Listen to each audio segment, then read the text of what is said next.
Hello, everyone, and welcome to today's webinar.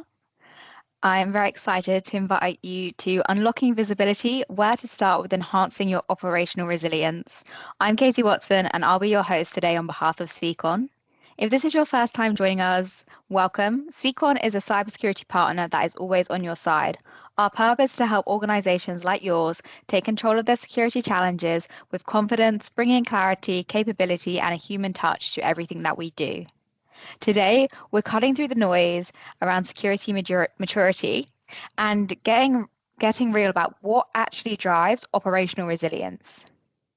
For years, many organizations have been led to believe that resilience only comes from achieving a certain level of security maturity. But what if that mindset is doing more harm than good? And what if visibility right now is the real game changer? For this webinar, we've teamed up with Quod Orbis, leaders in continuous control monitoring technology, who help organizations transform the way they manage compliance, risk, and cyber resilience through real-time data and real-time visibility. We're thrilled to be joined by Jason Wilkes today, the technical lead at Quod Orbis and an absolute powerhouse when it comes to compliance, risk management, and making sense of real-world security challenges. In this session, you're going to discover common assumptions about cyber maturity that may be leaving your business exposed and understand a bit more about how CCM works and delivers immediate visibility. So whether you're here to understand how to enhance your controls or how to make sense of your compliance posture, you're in the right place. So just before we begin, a little bit of housekeeping from my side. This webinar is being recorded and the recording will be shared with you afterwards. There's going to be a Q&A session at the end, so feel free to pop your questions throughout in the Q&A box and we'll get to them at the end. And if you, like me, think of a question 30 minutes after the webinar's ended, don't fret, you can always email me at katie.watson@seconcyber.com and I will get in touch with Jason and get your question answered. So without further ado, grab a coffee, get comfy, and I'm going to hand over to Jason. Hi, Katie. Thanks very much for the intro, and thank you for hosting this webinar. So as Katie said, my name is Jason Wilkes. I work out of the onboarding team for Quod Orbis, and we're going to talk through a little bit about sort of unlocking sort of visibility. Let me share my screen here just to get some slides up. Yeah, hopefully you can see my screen sharing. Okay, so we're going to talk through some sort of unlocking sort of visibility and some controls and some sort of common assumptions as Katie was saying. So what we're going to talk through today, a couple of sort of main areas, really.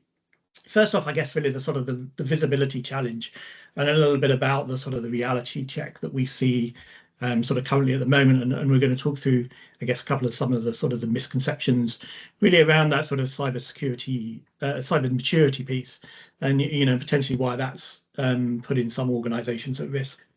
And then we're going to move on a little bit to kind of really how CCM helps to sort of address some of that and really sort of help towards the sort of the security maturity within organisations, and look a little bit around sort of some of the real-time controls that we see. So yeah, not just sort of focusing on kind of maturity, but really having sort of real-time sort of visibility into our controls. Then we're going to talk a little bit about accelerating sort of really security improvements, and really, again, really what that sort of piece of sort of providing some visibility into sort of real time, how can we sort of leverage that, what are some of the benefits that we've got, and then lastly we're going to have a look through a demo of our continuous controls monitoring system and CCM system, which is sort of Quod Orbis's sort of flagship service. So we'll log on and have a look at sort of some of the controls, really what we mean from a control, and sort of what some of the benefits are. So hopefully that's of interest. So I guess if we talk about some of the sort of the visibility challenges that we have, in a sort of a bit of a kind of reality check around sort of some of those, and really again, sort of some of those sort of misconceptions. I guess kind of first one, which is one area where we sort of talk about, I guess, sort of compliance versus security, is really that sort of full sense of from a compliance perspective, we're attesting or we're monitoring our controls Generally, that sort of happens to be sort of manually and on a non-continuous basis. So we're sort of maybe doing that sort of quarterly or sort of annually. But ultimately, we're sort of really working on sort of historic data or data which is produced by a report and generally being sort of processed or monitored in some way. And there's a sort of a sort of a fear that sort of maybe that kind of reporting mode rather than actually sort of looking at sort of evidential type data could lead to a sort of certain sense of sort of giving us a sort of false sense of security. That our classic sort of Excel spreadsheet or our sort of risk matrix, based on the evidence and report that we've got, those sort of historic reports we're running, is telling us that we're compliant. But I think that we kind of maybe sort of think that does that mean that we're actually sort of secure? A couple of other things, I guess, in terms of that sort of not having sort of real-time visibility into our data, it does actually sort of mean that we can sort of suffer from sort of maybe with some sort of delayed sort of incident response. A lot of the sort of current sort of EU sort of regulations are large kind of would sort of really have some sort of reporting deadlines and such like that as part of various modern frameworks. So, in terms of, again, sort of looking at our controls and not really having visibility and sort of true up-to-date picture, whether we're sort of able to get a sort of an actionable and up-to-date sort of incident response. And then also kind of really, again, sort of really when we're working with that historic data, it's very good at, I guess, kind of giving us a sort of a spreadsheet sort of view in terms of, are we compliant, are we not compliant, but doesn't really give us areas of sort of actionable data. It doesn't really drive us into, how do we improve? Can we use the data in a more sort of succinct ways to sort of help drive sort of improvement? And I guess part of that sort of improvement, you've got sort of maturity and improving security, and ultimately that does lead through to sort of improved sort of compliance as well. And then sort of some of those kind of that sort of visibility, it may not necessarily be within our own sort of organization. It could be sort of blind spots within, sort of third-party systems or sort of third-party sort of tools or even sort of third-party environments that we're sort of connecting to. So, all of those things together kind of really give us, some sort of trust issues and around kind of erosion of sort of trust and reputation if sort of any of those sort of breaches or non-compliances sort of come to pass, and also it means that we're sort of not able to sort of effectively measure our operational sort of risk. And then we've done some sort of work with a couple of our sort of customers, really just in terms of, as I mentioned, sort of a lot of this is currently being done by sort of spreadsheets. So if we look at the sort of the manual sort of cost of monitoring and sort of testing and sort of measuring sort of controls and sort of building out that sort of compliance through sort of spreadsheets, then we can sort of uncover some sort of fairly substantial costs. I think if we take an average control test is about sort of 1.5K per control, and if you look at sort of enterprise-wide clients, they sort of got not only sort of single regulatory frameworks that generally they're sort of looking to, but sort of multiple frameworks. So when you sort of extrapolate that out, you've got a large number of controls which are constantly being sort of monitored and tested, and then you can sort of see the figures for yourself there. So when you're doing that sort of manually, there it kind of really, as well as the sort of lack of visibility, also has a level of sort of expense to it, just simply because it's a sort of a heavily sort of manual process. So if we look at some sort of real-time controls, and really sort of some of the areas that sort of continuous control monitor is able to sort of deliver, kind of immediate sort of value, and really that's kind of regardless of security maturity. One kind of area that our sort of customers always kind of ask the question or sort of want to know is really how mature do they need to be, and I think it's a little bit of a sort of a myth that sort of organizations need to be very mature to be able to sort of adopt a CCM type sort of platform or product. We see that slightly differently because we don't really sort of need to have a very an organization to be, they don't have to be sort of fully mature. We can target a number of areas to sort of start that sort of maturity journey, and we do have customers who are sort of using the product to sort of help kind of really in that sort of maturity piece. So organizations can start small, they don't have to sort of to use a phrase, kind of boil the whole ocean.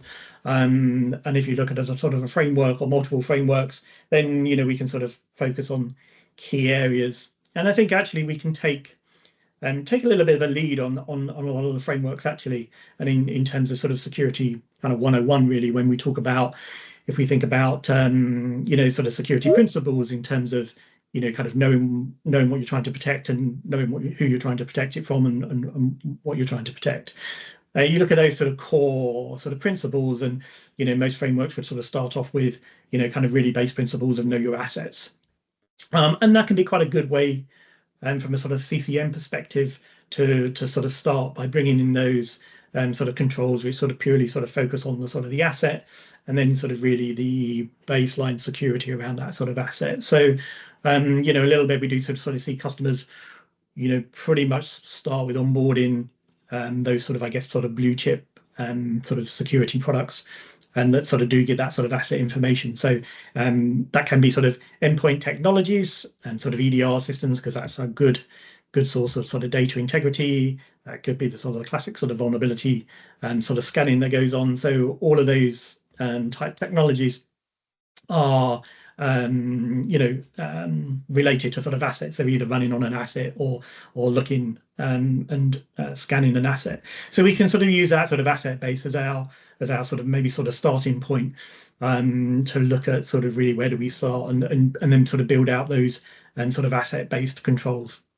That's not to say that CCM solely focuses on those sort of core sort of cybersecurity controls, but it can be one good way of sort of starting your journey if you've got those, as I say, sort of really, I guess, sort of high integrity sort of data sources.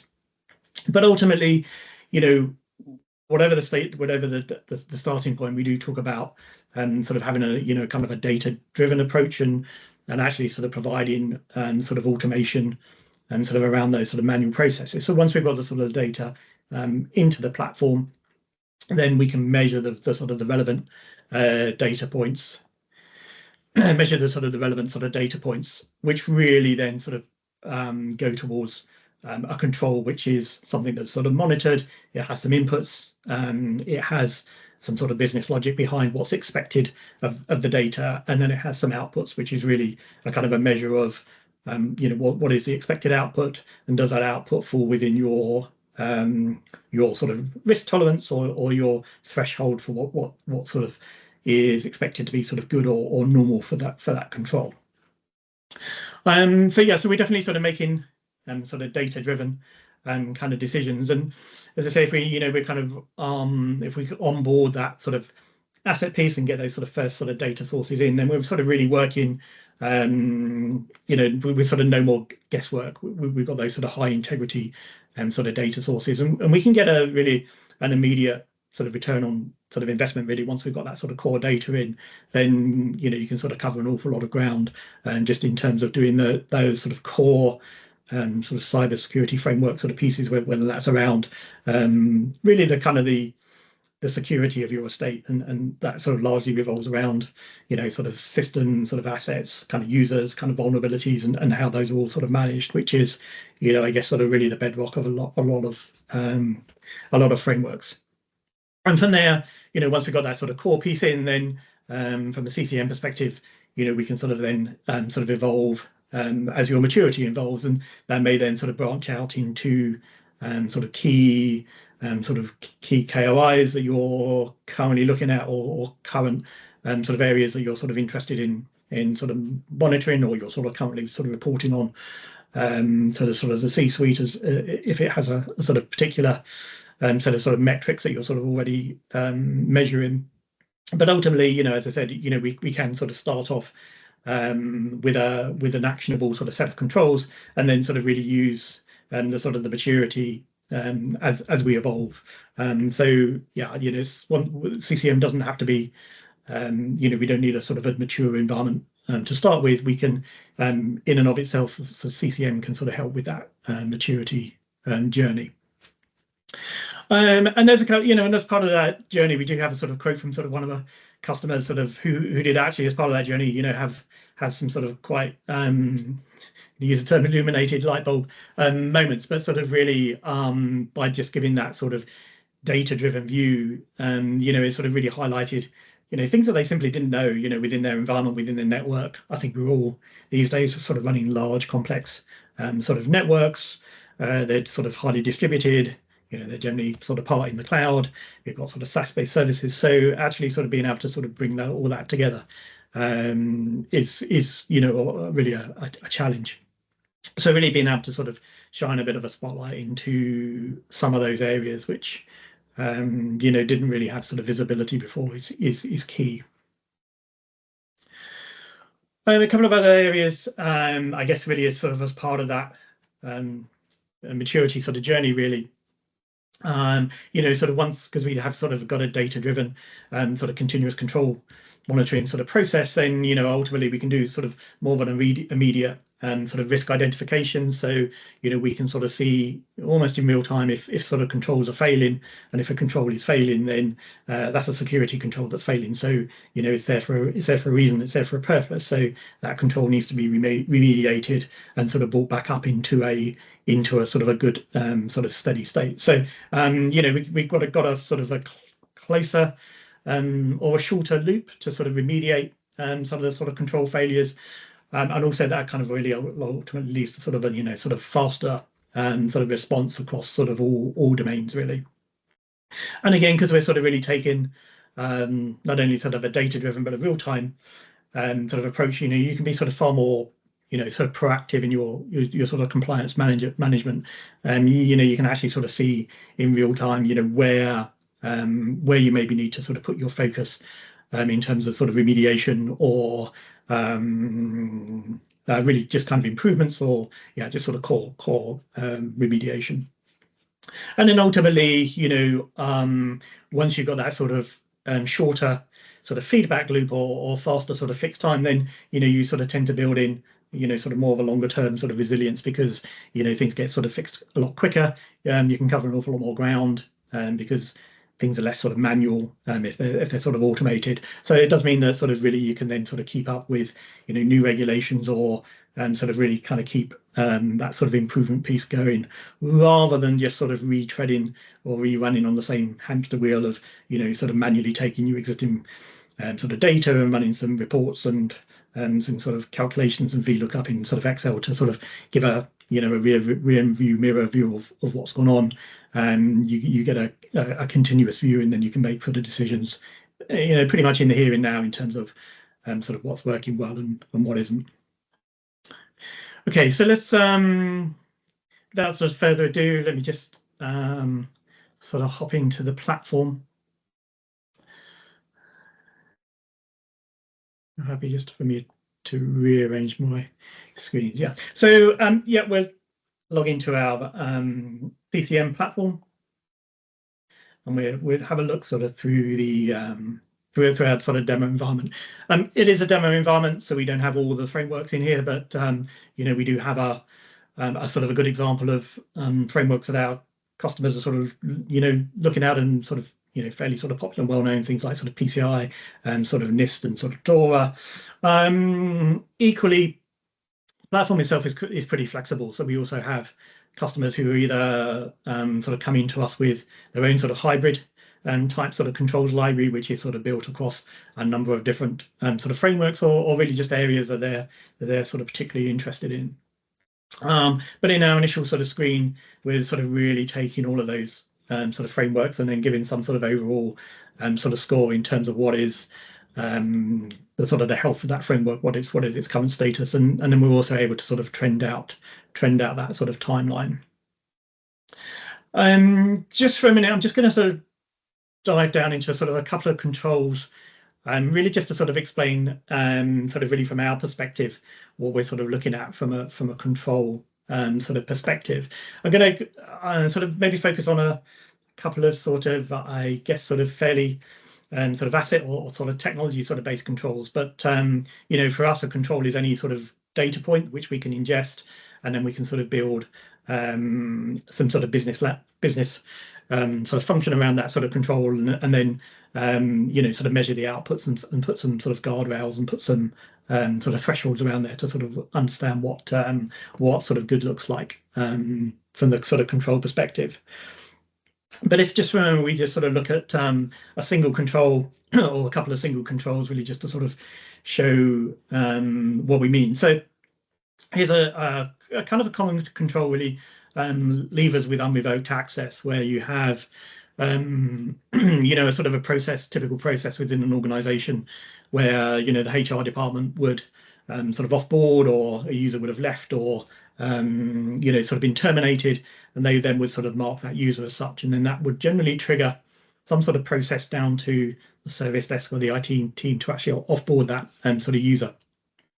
And with organizations will you know, either have a sort of a tightly coupled set of systems, but I think even in you know, sort of today's world, we sort of see that sort of process again tends to be sort of quite sort of manual, or sort of driven by sort of, you know, sort of emails and sort of tickets and the like. So it is really an area where through my sort of experience of sort of auditing, is kind of still one area where an auditor will sort of go in and sample some levers which have been terminated, but actually still find they've got sort of active accounts, and that ultimately is a sign of a control failure.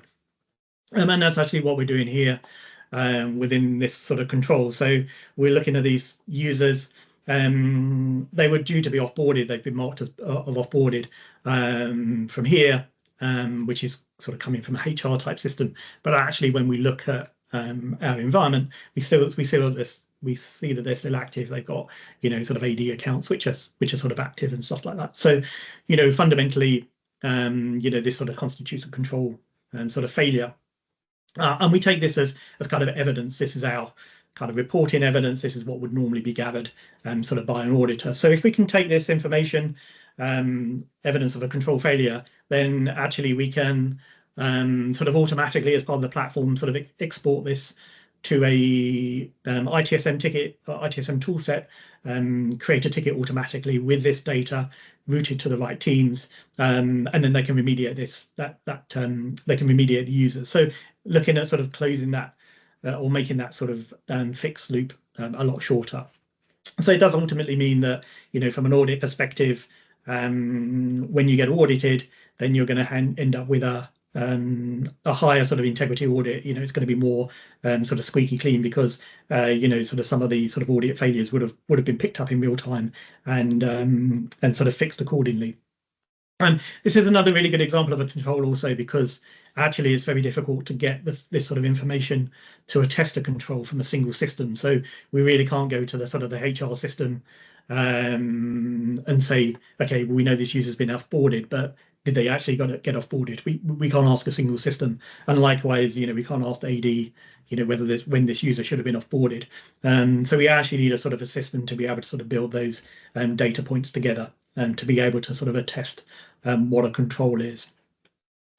A couple of sort of bylines we do talk about, you know, sort of continuous control monitoring, so we can sort of go back at any point in time, really, across the sort of the piece, and actually look at what was the sort of status of play kind of at that particular time. And as you can see, these are all sort of rag sort of red, amber, green sort of coded. So we do have sort of thresholds for what looks good versus sort of what looks bad, and also the concept of a degrading control, where you might be sort of reaching the sort of limit for what constitutes a control failure. And because we're sort of storing that sort of information, you know, we're storing it for sort of audit purposes. So an auditor can go back and look at the data. It sort of really saves you from sort of running those or requesting and running those reports from, you know, the IT team and the sort of HRs and sort of smashing those together in sort of Excel. So it saves all that, because it's really doing that piece in real time. And then ultimately we can sort of trend out, you know, the sort of the health of the control, so we can see, you know, does this control sort of always fail, or does it normally sort of perform quite well? And then equally we have some sort of context-specific view. So here we have actually the number of users that kind of basically breached their offboarding acceptable limit, which is the sort of the kind of the dotted line sort of here. So we can get a number of sort of quite sort of powerful bits of information from a particular control. And then within the platform, we do have, the sort of calculation about what the logic is doing and when it sort of passes and when it fails, and also sort of various sort of metadata around the control. So when we are creating sort of remediation tickets, we can make sure that they're remediated or at least sent to the right team and sort of for remediation as well. So we've got that sort of routing sort of piece in place to make sure that it gets sent to the right control owner. And if I have another look at a slightly different sort of control, but equally sort of important, is really what we talk about in terms of coverage control, and when we talk about, I guess, onboarding the sort of the asset piece and giving that sort of visibility into sort of the assets that we have. It's another sort of really kind of important control, because if we take our example of sort of Microsoft Defender or kind of any other EDR or sort of security tool stack that we should have on our assets, arguably we're sort of happy with those assets which have got sort of the EDR sort of installed, because we know they're managed well, and we know that they're if they're managed, then their sort of security handled, and we don't really need to worry about them. They're not necessarily sort of posing us a risk. But really, what we do need to know is the assets that don't have the tool set installed on them, because they are the ones that are posing us a risk. They are the ones which are sort of sort of more likely to sort of be sort of breached or kind of vulnerable, really. And the important thing is you can go to your sort of classic sort of security console. So you can go to the Defender console and get a list of sort of assets which have EDR installed, but you can't get a list of assets that haven't got EDR installed, because it just simply doesn't know about them. So really, by combining the data source into a single sort of CCM tool, we can actually sort of merge the data together and give that sort of coverage view. So we know the sort of systems which have got sort of EDR installed, and we know the ones which haven't. And we also know really that this is a sort of an accurate picture, because we kind of basically know from sort of other data sources that this sort of asset exists, because it's kind of being reported by multiple other data sources, and we can sort of see a timeline sort of being built up. And as part of that sort of consolidated view, we can also sort of pull in additional information, such as the sort of the vulnerabilities that they may have, and sort of therefore sort of start giving us sort of a risk score to what individual sort of assets may be. So that's a couple of controls, and then how we kind of handle those with sort of within the platform is really we have this sort of concept of sort of like problem areas. So if a control fails, it goes into complete failure, then it will start sort of populating out this problem area, which can then sort of be done for sort of remediation and sort of purposes, so that any sort of controls which fail can be fixed and brought back into a good state. We can also kind of pin particular controls where we maybe want to sort of shine a bit of a light into sort of individual sort of controls. But sort of moving up from that, we then look at sort of some of the frameworks that we have, and really sort of from the compliance perspective, each of those individual controls would live within a particular framework as part of a domain, and be sort of contributing to the other controls within the subdomains, and building an overall kind of picture in terms of how the overall compliance looks. So we've kind of gone from that sort of very deep down, sort of quite technical control, I think, now looking from the top view down, the sort of the helicopter approach to sort of say, okay, from a compliance perspective, sort of how compliant am I in real time against a sort of a particular sort of framework. Here we have sort of NIST CSF, just as an example. We can sort of see that our sort of overall compliance level is kind of like about 80%. We've got some controls which are in a good state, some which are beginning to degrade as well. And then we can sort of really look down through the sort of the framework, and sort of then start to sort of see, okay, from my sort of response subdomain, we've got some which are sort of performing well, some which are sort of failing completely, and some which are sort of beginning to degrade. So we can then sort of look down the individual sort of individual subdomains within any particular framework, and then sort of maybe look at sort of areas that clearly are sort of a failure, and therefore sort of clearly need some sort of remediation.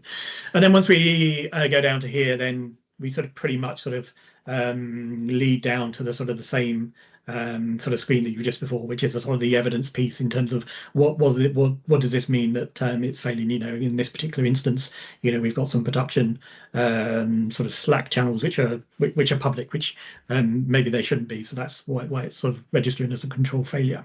So from the sort of the compliance helicopter level, we've got this sort of real-time view of where we are, and again, we can use that to sort of drive some sort of priorities in terms of where do we look at in terms of bringing us more compliant, and also sort of really becoming more sort of mature against a sort of a particular sort of framework. And there's a number of areas, just sort of a couple of minutes left, I guess. But in terms of once we've got the sort of the data and the sort of the frameworks in place, then all that data, there's a whole sort of host of ways of sort of slicing and dicing that information, and sort of showing that sort of really whether it's either at a very sort of high level sort of compliance type view, equally sort of we kind of mentioned customers are sort of running their own sort of frameworks. We do get quite a lot of interest in terms of sort of ransomware as a kind of topic rather than a particular framework. So again, you can look at various controls which will contribute to your sort of ransomware approach. So we maybe look at sort of sort of are the backups sort of being performed sort of correctly. Have we got sort of backups which are sort of failing consistently? And again, we can sort of augment that data with the other data sources that we can come in, so we can see whether they're backups of key systems.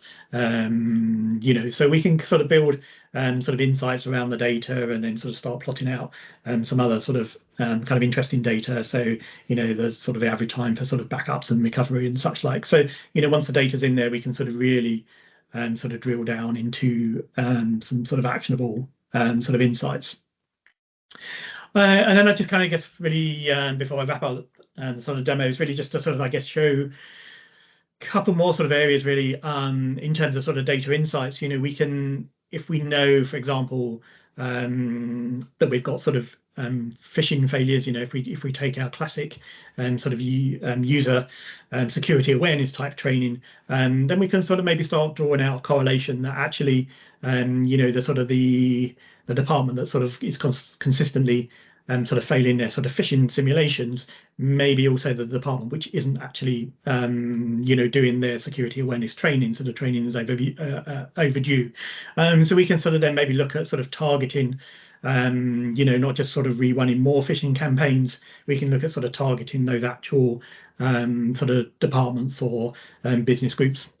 Sorry, HR in this demo, but we can then sort of start targeting those to sort of really sort of pinpoint. And when I sort of talked about kind of improving, sort of really security and versus sort of compliance, really just sort of having that really sort of targeted view in terms of that sort of, we talked about unlocking data visibility, and this is a good area where we can sort of really drill down and show sort of the visibility.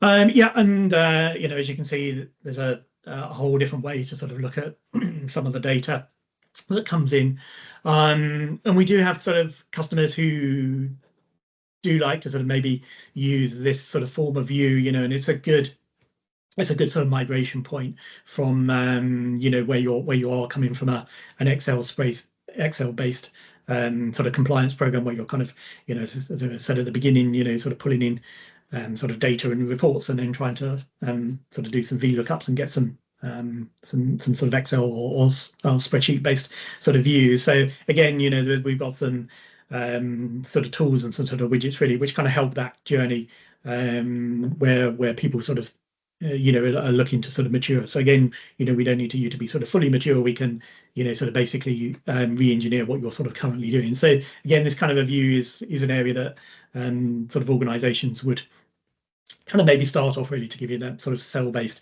and sort of familiar view in terms of, okay, well, what are we looking like on a month-on-month basis? What is the sort of the trend, and sort of really where do we need to sort of go from there? So I think at that point, probably quite a good time to wrap up the demo. I'll hand over to Katie, and I guess we'll take any Q&A. Brilliant. Thank you so much, Jason. That was really insightful. And I love the idea of CCM shining a light on the things that you don't know.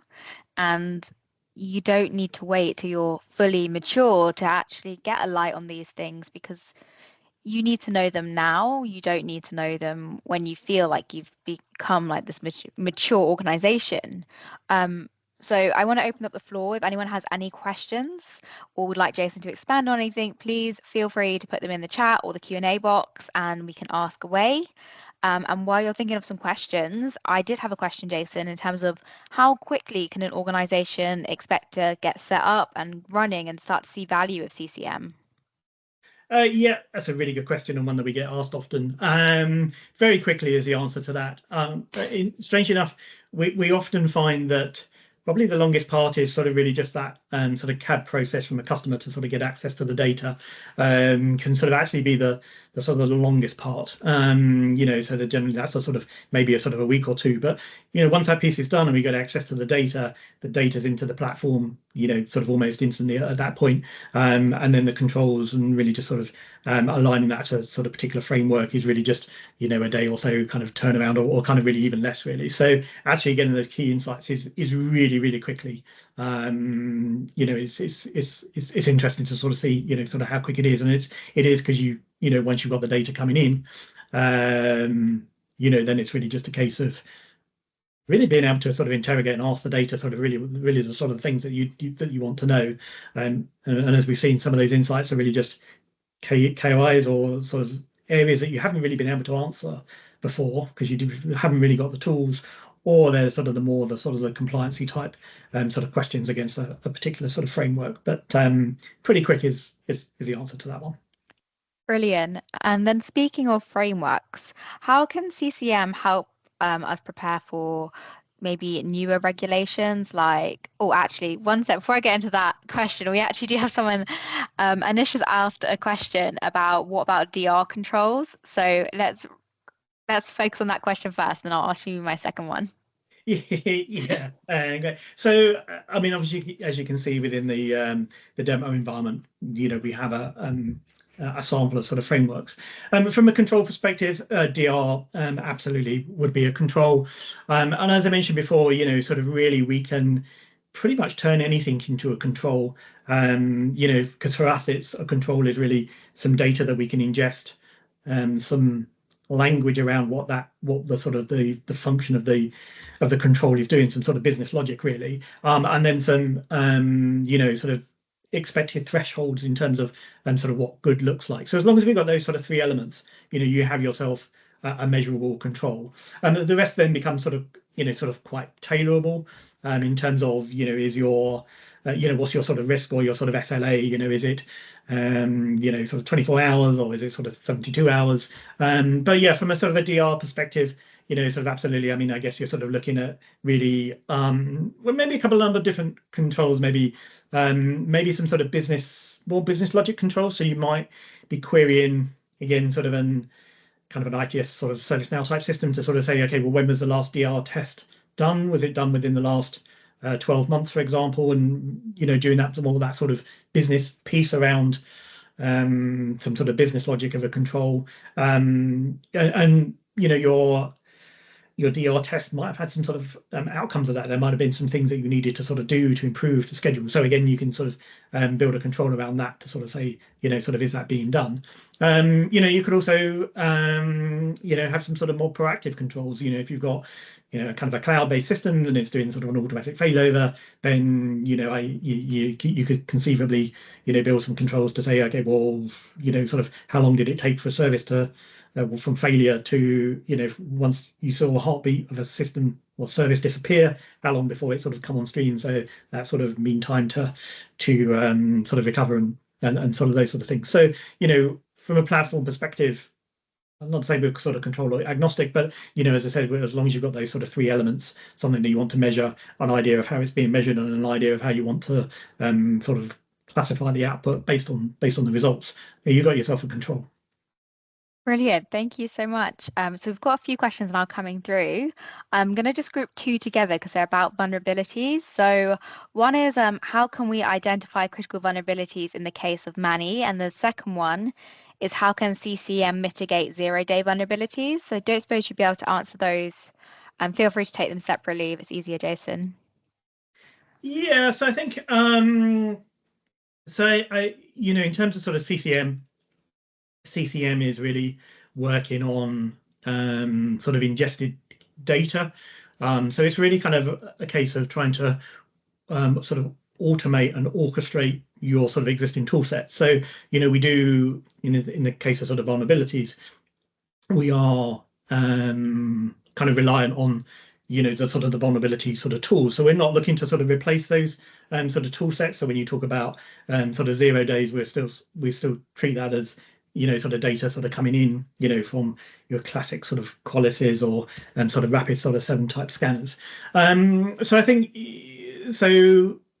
As I say, what we're sort of really trying to do is kind of, I guess, sort of orchestrate that piece and really bring some of that information kind of out of those silos and bring it in front of the people who potentially need to sort of know, and also kind of maybe have a sort of slightly wider kind of view, either because they're sort of augmenting the data with other parts of the data, or they're sort of more managing sort of risk rather than kind of vulnerability sort of per se. So yeah, in terms of sort of 0 day, we can ultimately sort of put that into a control, and you might want to sort of wrap that around, okay, is it sort of 0 day on sort of production systems, or sort of external systems, or sort of systems that are part of the critical kind of infrastructure, and therefore they've got some sort of higher kind of reporting or some sort of data sort of governance side of things. And you might also sort of want to orchestrate that with, do we sort of see some other sort of actions that sort of happen on those systems, kind of after the 0 day, does it sort of risk factor sort of go up? So there's a number of sort of things that we can do around there. But yeah, I think it's important to understand that we're sort of doing the automation and the orchestration part, but what we're doing is maybe sort of bringing that 0 day data out much quicker, and then adding some more context around it, and then actually measuring it to see whether that's going to present us with a problem. Because if we suddenly had from sort of no 0 days to we sort of suddenly see 1,000 0 days, an hour later, or 1,000 systems an hour later with the same sort of 0 day, kind of we know we've got to act. And that may not quite come out if you're doing your kind of vulnerability scan and running a report sort of monthly or weekly. So it's really, again, sort of closing that sort of loop to reaction time.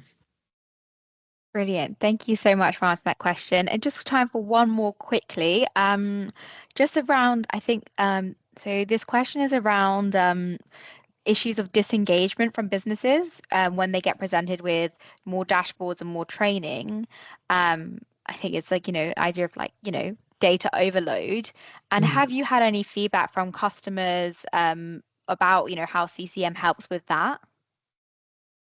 Yeah, and actually a really good question. I think we're sort of fairly unique in providing sort of CCM as a sort of a service platform. So as part of our sort of design criteria, we didn't aim to be a sort of a product which is new and shiny and gets sort of integrated and then sort of forgotten about after sort of like 2 or 3 months when the excitement's died down. So a lot of what we do as sort of part of the onboarding team is kind of doing all that sort of integration and kind of doing all sort of dashboards and sort of working with sort of customers to sort of give them really the view that they want to have, and give them insights into answer the questions that they want answered. And I think that really helps, because you really are providing value, because we're trying to answer the questions that they want to know the answers to, based on the data, and they're oftentimes they're struggling to sort of get to that level either because they don't have the data itself or they don't have the sort of skills to sort of take the raw data and to sort of manipulate it sort of into a control. So a really good question, but again, so we're aiming to sort of almost be that sort of orchestration piece, really across a lot of the, I guess, sort of gold star or blue chip sort of tooling that you've already got. When we kind of like to sort of orchestrate across the piece and bring all that sort of disparate information out of the silos and into the sort of people that are sort of interested in it. But I also kind of hope that you can see from within a sort of single platform. I'm not going to talk about single pane of glass, but once you've got the data, it's really interesting. And I think you sort of saw a flavour of there's sort of really two different views. There's kind of the compliance, really where you're looking at the sort of the helicopter, the trending, and are things sort of improving or are they getting worse? And if they're getting worse, in which areas do we need to sort of put some focus in? So there's that sort of long-term kind of trending sort of compliance piece. But then there's also the very detailed where maybe some of the sort of the first and second line controls owners are looking at. So they're looking at, okay, well, what's failed today or yesterday that needs attention now, that needs sort of fixing now. And so, yeah, I think that sort of it really helps to kind of keep people engaged. Is that the screens are or the sort of dashboards are sort of really tailored for the type of information that is relevant to their role. But we're really looking to sort of give them, kind of insights, and ultimately sort of bring some of this to sort of life. As I said, I guess we all love a spreadsheet, but sort of ultimately they can be a bit sort of dry. So actually having the data in sort of real time. And one area which I didn't sort of really sort of we looked sort of too much into the sort of demo, but you can then sort of drill down and sort of interactively look through the data yourself and kind of build your own sort of queries. So if you so wish, you can sort of start querying the data as well. And again, that's something which is really hard to do without when you're living in sort of spreadsheet land. Yeah, there's definitely a lot more, there's a lot more of an advantage to CCM than being drowned in spreadsheets. So I just want to take a moment now to wrap up, and I want to thank Jason for his time and his expertise.